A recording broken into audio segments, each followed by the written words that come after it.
He thought he was the master of the game, the king of primetime takedowns, until the whole world watched him self-destruct in real time. A journalist who built his career on exposing others suddenly found himself in the spotlight for all the wrong reasons. One wrong move, one miscalculated question, and his reputation collapsed like a house of cards. But what happened next? That's where things get really interesting. The studio reeked of artificial perfection, gleaming floors, LED backdrops, and the suffocating scent of freshly applied stage makeup. Every camera angle was meticulously pre-planned, every spotlight placed to create the illusion of importance. It was the kind of place where reality was a carefully scripted performance, and the only thing that mattered was how well you could sell the illusion. And tonight, the illusion was about to shatter. Sitting at the sleek, overly polished news desk, Mark Willoughby was a man who lived for moments like this. For 2 decades, he had been the king of primetime television, an attack dog in a suit, the kind of host who could rip guests apart with a single, well-timed pause. His interviews were a sport, his takedowns were legendary, and his name was synonymous with hard-hitting journalism. He had destroyed politicians, humiliated CEOs, and turned public figures into memes overnight. And now, he had his biggest guest yet. Sitting across from him, unbothered, completely at ease, was Elon Musk. The man was a walking enigma, billionaire, innovator, internet legend. To some, he was a genius. To others, a chaos merchant in a tailored suit. To Mark, a target. Elon leaned back in his chair, fingers lazily tapping against the armrest, his expression a mix of mild amusement and complete disinterest, as if this whole interview was just another item on his to-do list, somewhere between building rockets and making Twitter, or X as he insisted on calling it, implode on itself. The live broadcast light flickered on. Mark's signature smile flashed onto his face, polished, rehearsed, razor sharp. He straightened his tie, leaned forward slightly, and set the stage like a seasoned performer about to deliver his grand act. Mr. Musk, let's get straight to the point. So, his voice was calculated, sharp, controlled, the voice of a man who had already planned his victory. You claim to support free speech, yet your platform, X, has become a breeding ground for misinformation, hate speech, and radical extremism. Are you comfortable with being responsible for that? That's the first strike. The audience held their breath. Elon? He didn't even blink. He just tilted his head slightly, like a cat watching a mouse that had no idea it was already cornered. Then, in a voice so calm it was almost dismissive, he asked, "Define misinformation." Mark chuckled, a short, practiced laugh designed to mask irritation. Oh, come on, let's not play games. Misinformation, like the blatant lies being spread about vaccines, election fraud, or... Elon raised a finger. Wait, so when you say misinformation, you mean anything that doesn't align with your network's narrative? Boom. A ripple of unease passed through the studio. That wasn't the response anyone expected. Mark's smile tightened, but he refused to break. This was his game, his arena. No, I mean actual, proven falsehoods that endanger public safety. Elon tilted his head slightly, eyes narrowing. So, like when your network falsely claimed in 2003 that Iraq had weapons of mass destruction? The audience reacted instantly. Some gasped, others stiffened in their seats. A few murmured to each other, processing what had just been said. Mark's face twitched, just for a second. But in television, a second of hesitation was an eternity. Still, he pushed forward. Mr. Musk, with all due respect, this isn't about history. I'm talking about the present, right now. Your platform is amplifying dangerous voices, spreading falsehoods. That is your responsibility. Elon raised an eyebrow. Right. And your network has spent the last decade pushing narratives that turned out to be completely false. Why do you get to be the gatekeeper of what's true? The energy in the room shifted. Mark felt it, the control slipping through his fingers. The audience wasn't just listening anymore, they were questioning. And then he made a mistake, a big one. Mr. Musk, you have a history of silencing your critics, firing employees who disagree with you, banning journalists. Elon's expression remained unreadable, but his voice? Sharper now, quieter, more dangerous. Isn't your network currently being sued by a former reporter for firing her over political views? Silence. The kind of silence that sinks into the walls. Mark's jaw tightened.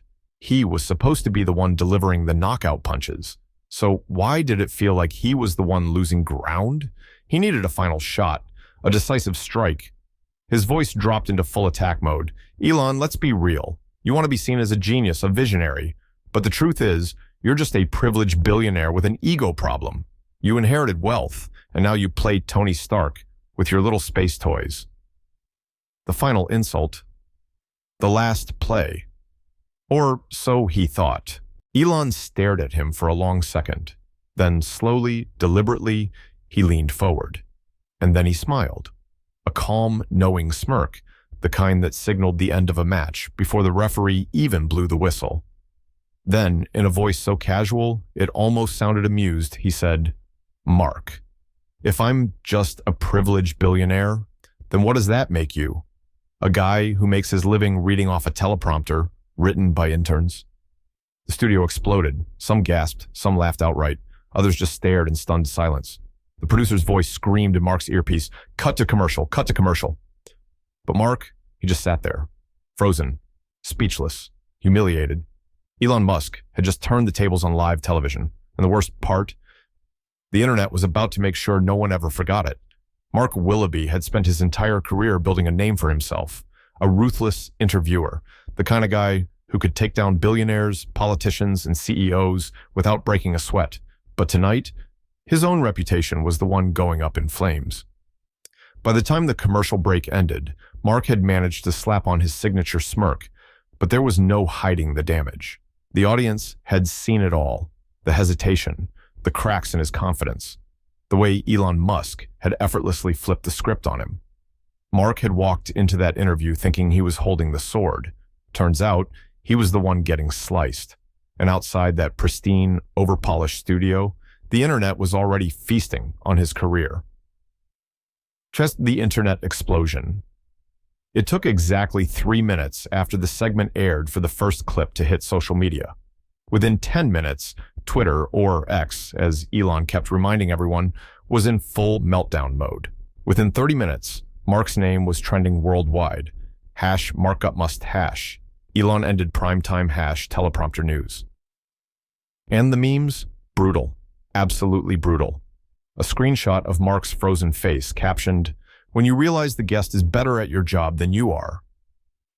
A gif of Elon leaning forward paired with just another billionaire making a journalist disappear, but legally, a clip of Mark stuttering overlaid with, "When the teleprompter can't save you."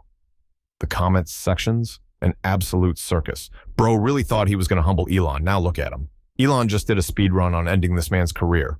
Somebody check on Mark. Dude's probably still buffering.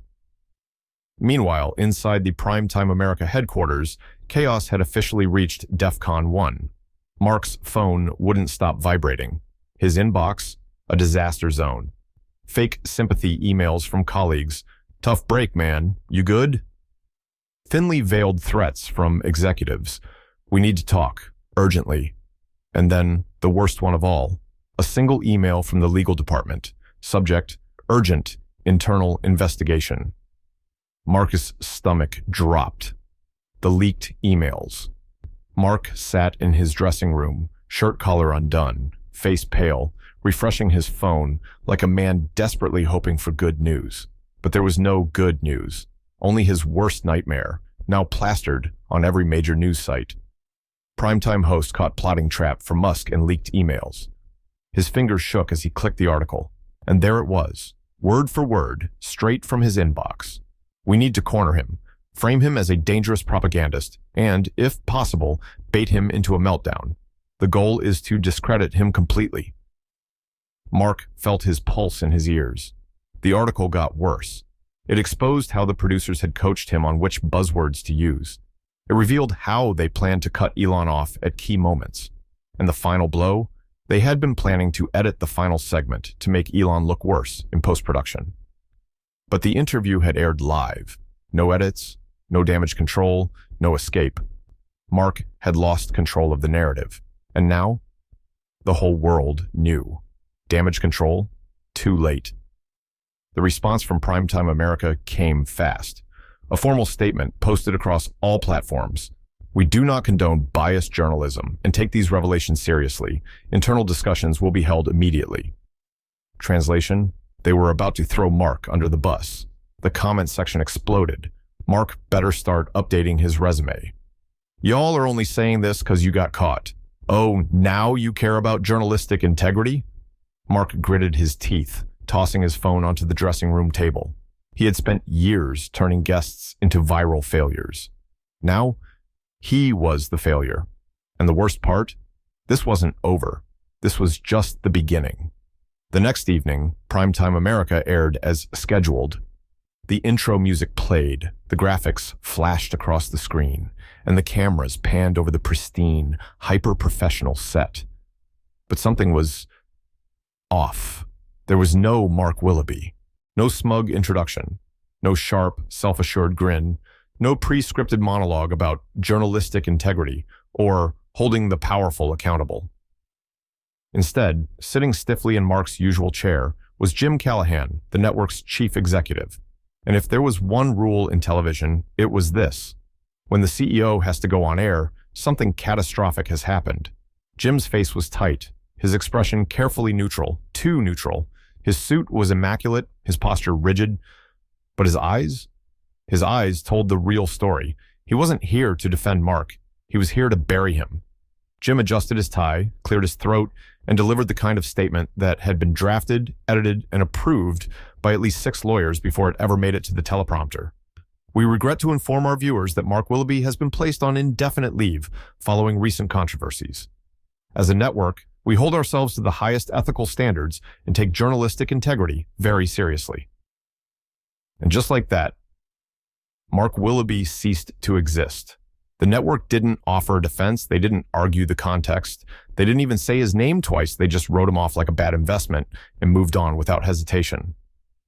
Because in the cutthroat world of media, it didn't matter how many years you had spent building an empire. One mistake, and they'd erase you like you were never there.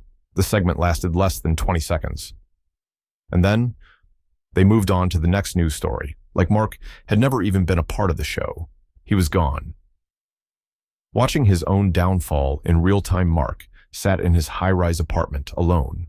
The TV remote clenched so tightly in his hand that his knuckles turned white. The apartment was eerily silent. No ringing phone, no vibrating messages, no frantic producers calling him for damage control. Just the dull hum of the city outside, the faint sound of a TV anchor moving on without him, and the realization sinking in like a stone in his gut. For years, he had been the one delivering the knockout punches, the one breaking stories, calling out politicians, making careers crumble under the weight of their own mistakes. Now, he was the story, and not in the way he had ever imagined. The silence hits hard.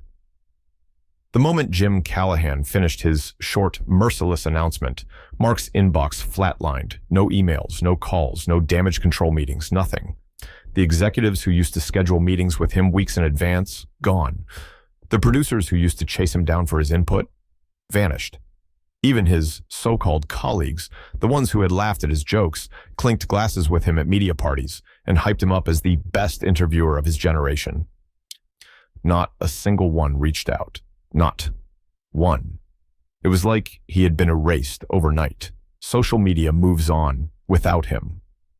Mark pulled out his phone, almost desperate for something, anything, to prove he wasn't completely irrelevant yet. But the moment he checked trending topics, his stomach dropped, because just 24 hours ago, his name had been everywhere. #Mark got musked, #Elon ended primetime, teleprompter news now. Now, the trending topics had moved on, some new controversy, some new viral moment, some new downfall that wasn't his. And that's when it hit him. Mark Willoughby wasn't just canceled. He was forgotten. Desperation mode activated. But Mark wasn't the type to go down without a fight. He had built himself up once. He could do it again. So he did what every media figure does when they think they still have an audience. He launched an independent online talk show. No corporate backing, no producers, no studio. Just him, a webcam, and an internet connection. This was supposed to be his big comeback moment. He went live, expecting a flood of supporters, viewers, maybe even some old fans standing by his side. What he got instead? Absolute chaos. The comment section was a war zone. Musk got you out of a job and now you're trying to be a YouTuber? From prime time to no time? At least the teleprompter can't betray you here. This man really thought he could rebrand like nothing happened. Mark tried to push through, act like he didn't see the thousands of comments clowning him in real time, but he felt it. The audience wasn't watching to support him. They were watching to watch him lose. It wasn't a comeback. It was a spectacle. And within a month, the project collapsed. The views dried up. The sponsors backed out. The engagement plummeted. People moved on. Mark Willoughby was officially finished. Meanwhile, on Elon's side, and Elon Musk, he just kept winning. While Mark was grappling with the reality of his career being in freefall, Elon was launching rockets, making headlines, and posting whatever he wanted without a second thought. To him, this was just another Tuesday. He had already moved on. But the internet hadn't, because just when everyone thought the story was finally over, Elon sent out one last tweet. You can't cancel the truth. Also, Mark, if you're looking for a job, I hear McDonald's is hiring. The internet howls in laughter. Elon really sent this man straight to the drive-thru. From prime-time to part-time. Somebody check on Mark. At this point, Mark's best bet is a career in podcasting. Oh, wait, never mind. And just like that, Mark disappeared. No more live streams, no more interviews, no more attempts to salvage what was already beyond saving. His legacy, once built on humiliating guests on live TV, was now reduced to a meme. And America? America just watched another television host learn the hard way. Never bet against Elon Musk. What would you have done in Mark's place? Would you try to rebuild your reputation? Or would you accept the loss and start fresh? Share your thoughts in the comments. Have you or someone you know ever faced a situation where one mistake changed everything? Hit the like button if this story resonated with you, and don't forget to subscribe so you don't miss more stories like this. This story was created with good intentions, to highlight an issue and make the world a better place. Your opinion matters.